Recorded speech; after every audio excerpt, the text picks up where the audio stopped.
ভগবান শ্রীকৃষ্ণ এসেছে শারদে কোণে। আর এই শারদে পূর্ণিমাতে কি হলো?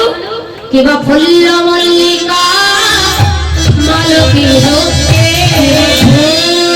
মল্লিকা মালতী রূপে মতমধকর ধরণী রে মতমধকর ধরণী রে মতমধকর ধরণী রে আহারে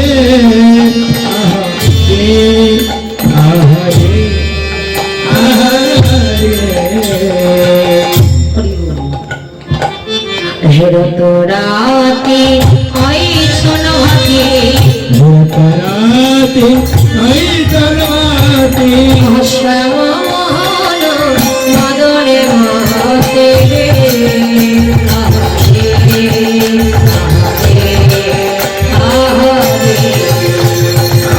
হেরতরাতে ওই সোনহাতে রামমোহন মদনে মতে রে আহারে আহারে আহারে মদন মোহন জি মদনে মতে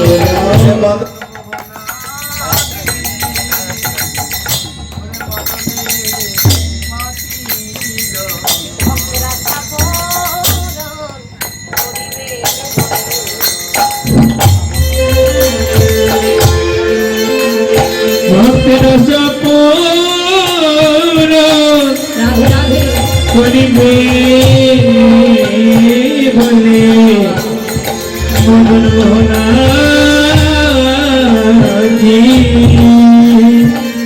মদনে মাতিল মদন মোহন যে মদনে মাতলেন, তার মানে কি ভগবান কামে মাতলেন বললেন না।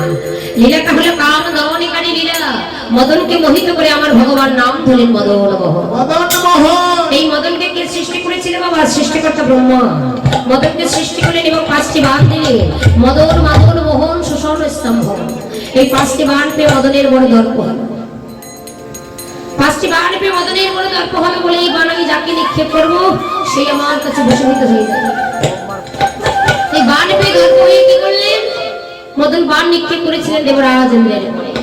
দেবরাজেন্দ্র মদনের বাণে জর্জরিত হয়ে তার গুরুপত্নী অহল্যার রূপে আকৃষ্ট হয়ে তার সতীত্ব নাশ করেছিল। মদন বাণ মেরেছিলেন চন্দ্রদেবের উপরে। চন্দ্রদেব মদনের বাণে জর্জরিত হয়ে তার গুরুপত্নী তারার রূপে আকৃষ্ট হয়ে তার সতীত্ব নাশ করেছিল। মদন বাণ মেরেছিলেন ওই পিতামহ ব্রহ্মাকে, যে ব্রহ্মা সৃষ্টি করলেন সেই ব্রহ্মাকে বাণ মারলেন। পরীক্ষা করবার জন্য দয়াময় তুমি আমায় বাণ মেরে, ঠিক আছে একটি বাণ তোমাকে নিক্ষেপ করে দেখি কাজ করে কিনা। যে না বাণ মেরেছিলেন আর মদনের বাণে জর্জরিত হয়ে ব্রহ্মা নিজ কন্যার রূপে আকৃষ্ট হয়েছিলেন। নিজ কন্যা চিৎকার করে বলেছিল, পিতা এ তুমি কি সর্বনাশ করলে পিতা? ব্রহ্মা বলেছিল, মারে যে মদনকে সৃষ্টি করলাম আর ওই মদনের বাণে জর্জরিত হয়ে আমি তোর সতীত্ব নাশ করেছি, আমি তোকে কথা দিলাম, আমি তোকে আশীর্বাদ করছি তুই এই জগতের বুকে কলঙ্কিত হবে না। আগত জন্মে তুই সবার ঘরে ঘরে মঙ্গল হয়ে অর্থাৎ সন্ধ্যা প্রদীপ প্রভৃতি থাকবে। আমার মায়েরা সন্ধ্যা প্রদীপ দেন না? এই সন্ধ্যাটা কি? এই সন্ধ্যা হলো পিতামহ ব্রহ্মার মেয়ে। আর বাণ মেরেছিলেন দেবাদিদেব মহাদেবের পটে। দেবাদিদেব মহাদেব রাগান্বিত হয়ে বলেছিল, মদন এত বড় স্পর্ধা তুই আমাকে বাণ মারছিস, অভিশাপ দিচ্ছে জাতি ভৎস হয়ে যাবে। মদনের স্ত্রী রতিসুন্দরী ভোলা মহেশ্বর সাধনা করতে লাগলেন, আমার স্বামী যদি বেঁচে না থাকে তাহলে আমি প্রাণে বেঁচে থেকে কি করব? যার আরেক নাম হলো আশুতোষ, যিনি অল্পতেই সন্তুষ্ট হয়ে যায়। সাধনায় সন্তুষ্ট হয়ে বলেছিল, রতি আর কিছু না, তোমার স্বামী বেঁচে থাকবে, তোমার স্বামীর প্রাণ থাকবে বটে, কিন্তু কোনো দেহ কোনো অঙ্গ প্রত্যঙ্গ থাকবে না। তাই দেখবেন না এই কলিযুগে ধন সম্পদ টাকা পয়সা অর্থপত্র কিছু থাকবে না থাক, প্রত্যেকের মাঝে কিন্তু অহংকারটা আছে। পরনের কাপড়টা ছেঁড়া হতে পারে কিন্তু পকেটে অহংকার ধরে আছে। আর একটি বাণ রেখেছিলেন ভগবান কৃষ্ণকে নিক্ষেপ করবার জন্য। একদিন কৃষ্ণের কাছে কি বলছে, এই যে কৃষ্ণ, এই জগতে কি সবাই তোমাকে ভগবান বলে মানি, কিন্তু আমি মদন মানি না। আমার 5টি বাণ আছে, 4টি বাণ তারজনকে নিক্ষেপ করেছি, আর একটি বাণ রেখেছি আমি তোমাকে নিক্ষেপ করবার জন্য। তুমি কেমন ভগবান আজ আমি পরীক্ষা করি। সেদিন আমার গোবিন্দ বলেছিল, দর্প হরে মধুসূদন দৈববাণী হয়েছিল, মদন এত বড় স্পর্ধা থেকো তুমি কান পেটা আসবো আমি আশা বেটাকে কবে সেই শারদীয় পূর্ণ রজনীতে মদনের অহংকার জন্য হলো রাসলীলা করা দুটি কারণ, একটি কারণ হয়ে গেল। দ্বিতীয় কারণ হলো ব্রজ গোপীদের মনোবাসনা পূর্ণ। কি করে মনোবাসনা পূর্ণ করবে? তারা পিতামাতার ঘরে আছে, স্বামী সন্তান নিয়ে আছে, মানে ভোগ সেবা আয়োজন না করে তারা ঘরের বাড়ি হয়ে এবার মুরলী গোগা পঞ্চমতা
কুণ্ডল করিল আরেকটি করণে করার সময় পেল। কোন গোপীরাকে নয়নে কাজল করিল আরেকটি নয়নে করার সময় পেল। আবার কোন গোপী এক হস্তে কঙ্কন করিল আরেকটি হস্তে করার সময় পেল না। কোন গোপী শিশুপুত্র কোলে নিয়ে দুগ্ধ পান করাচ্ছিলেন, হীনকালে ধনী এসে যখন ধনের কানে বাজিল, চমক লেগে গোপীর মাথাটি ঘুরে গিয়ে গোপী আমার গভীর অরণ্যের দিকে ধাবিত হল। আবার কোন গোপী স্বামী শয্যায় ছিলেন, স্বামী শয্যা ছেড়ে সেও তো গভীর অরণ্যের দিকে ধাবিত হল। আবার কোন গোপী একে চরণের উপর পড়িল, আরেকটি যে চরণ আছে কৃষ্ণ প্রেমে আত্মহারা হয়ে গোপী তাহারে বলে গেল। এক এক গোপীর এক এক দোষ হবে। বাসি শুনে আর কেউ ঘরে থাকতে পারছে না, আর কেউ ঘরে থাকতে পারছে না, ঘরের বাহির হয়ে চলে যাচ্ছে। স্বামী শয্যা ছেড়ে গভীর রজনীতে কোনো স্ত্রী যদি স্বামী শয্যা ছেড়ে চলে যায়, স্বামী যদি দেখতে পারে